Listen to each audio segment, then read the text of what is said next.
మొక్కజొన్న పిండితో లేదా కార్న్ ఫ్లవర్తో చేసుకునే ఈ హల్వా చాలా చాలా మృదువుగా ఉంటుంది.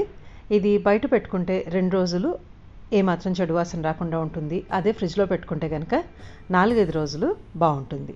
ఓహోయ్ కుకింగ్కి స్వాగతం. ఇది చేయడానికి ఒక పాత్రలో 1 కప్పు మొక్కజొన్న పిండి తీసుకున్నాను. ఎంతైతే మనం పిండి తీసుకుంటామో అంతే ప్రమాణంలో పంచదార తీసుకోవాలి. అందుకని 1 కప్పు పంచదార తీసుకున్నాను. దీంట్లో 1.5 కప్పు నీళ్లు పోసుకుంటున్నాను. 1.5 కప్పు పాలు. 1 కప్పు పిండికి 3 కప్పుల నీళ్ల శాతం ఉండాలి. ఇప్పుడు నేను 1.5 కప్పు పాలు 1.5 కప్పు నీళ్లు సమంగా తీసుకున్నాను. మీరు 2 కప్పుల పాలు 1 కప్పు నీళ్లు తీసుకోవచ్చు, లేదంటే 2 కప్పుల నీళ్లు 1 కప్పు పాలు తీసుకోవచ్చు. సమంగా టేస్ట్ ఉంటుంది, బ్యాలెన్స్డ్గా ఉంటుందని నేను సగం పాలు సగం నీళ్లు తీసుకున్నాను. పాలు అనేది కాగపెట్టి రూమ్ టెంపరేచర్కి ఉండాలి, వేడి వేడి పాలు పోసుకోకూడదు. ఇప్పుడు అన్ని ఇంగ్రీడియంట్స్ కలిసేట్టుగా బాగా కలుపుకోండి. కార్న్ ఫ్లవర్ కింద సెటిల్ అయిపోయి ఉంటుంది కదా, అది బాగా కలిసేట్టుగా ఈ మిశ్రమంలో కలుపుకోవాలి. అలాగే పంచదార కూడా కరిగిపోతుంది మనం ఇలాగా కలిపేటప్పుడు. ఇప్పుడు ఒక ప్లేట్ కానీ ఏమైనా ఇలా మౌల్డ్ కానీ తీసుకుని దాంట్లో నెయ్యి రాసుకొని గ్రీస్ చేసి పెట్టుకోండి. తర్వాత ఒక బాండ్లీలో 2 టేబుల్ స్పూన్ల నెయ్యి తీసుకొని లో ఫ్లేమ్లో పెట్టుకోండి. 15 క్యాష్యూస్ చిన్న చిన్న ముక్కలు చేసి వేసుకున్నాను. అలాగే 15-20 ఎండు ద్రాక్ష తీసుకుని అవి ఉబ్బేంత వరకు వేయించుకొని బయట తీసి పెట్టుకున్నా.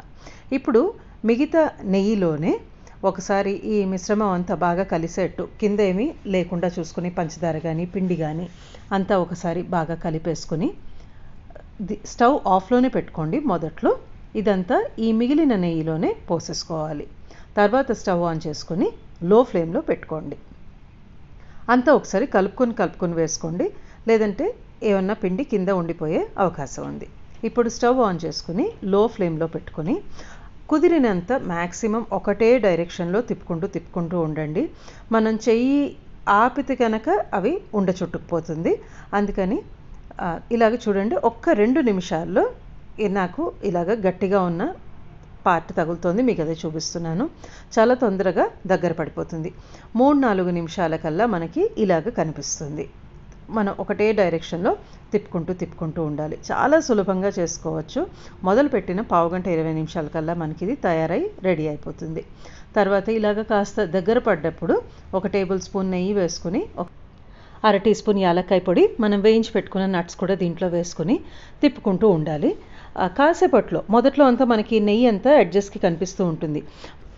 ఒక 3-4 నిమిషాల కల్లా నెయ్యి అంతా ఈ హల్వా అనేది పీల్చేసుకొని మనకి ఇలాగా చూడండి, ఇంత కూడా బాండ్లీకి ఏమీ అంటుకోకుండా ఇలాగా రౌండ్గా తిరుగుతుంది. ఈ స్టేజ్లో ఇంకా స్టవ్ ఆఫ్ చేసేసుకుని ఇది మొత్తం ఈ మౌల్డ్లోకి పోసేసుకోవాలి. ఇది అంతా కూడా నాకు ఒక 12-13 నిమిషాల్లో ఇలాగ తయారై నేను మౌల్డ్లోకి వేసుకోవడానికి మ్యాక్సిమం నాకు 1/2 గంట పట్టింది. ఎలా అంటే అలాగుంటుంది కదా, కొంచెం రఫ్గా ఉన్నట్టు ఉంటుంది పైన. అందుకని ఒక స్పూన్ని నెయ్యిలో అద్దుకొని ఇలాగ వెనక్కి తిప్పి వెనకాల భాగాన్ని కొంచెం అలాగా హల్వా మీద పైన సర్ఫేస్ మీద ఇలాగ అంటే కనుక మనకి నీట్గా వచ్చేస్తుంది. తర్వాత దీన్ని పూర్తిగా చల్లబరుచుకోవాలి. 1 గంట అయిన తర్వాత చూపిస్తున్నాను. పూర్తిగా చల్లగా అయింది.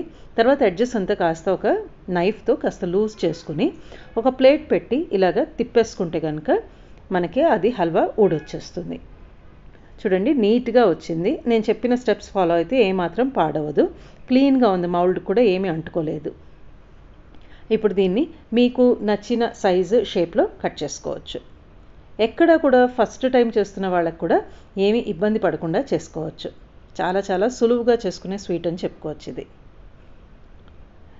ఏమాత్రం వేడి అనేది లేకుండా ఉండాలి, అది ఒక పాయింట్ గుర్తుపెట్టుకోండి. మనం ఇలా కట్ చేసుకుంటూ ఉంటేనే మనకి విడివిడిగా ముక్కలు వచ్చేస్తాయి. ఎక్కడ కూడా జిగురుగా ఉండటం కానీ అంటుకుపోవటం కానీ జరగదు. ఒకసారి మీరు కూడా ప్రయత్నించి మీ అభిప్రాయాన్ని తెలపండి. నచ్చితే కనుక లైక్, షేర్ అండ్ సబ్స్క్రైబ్.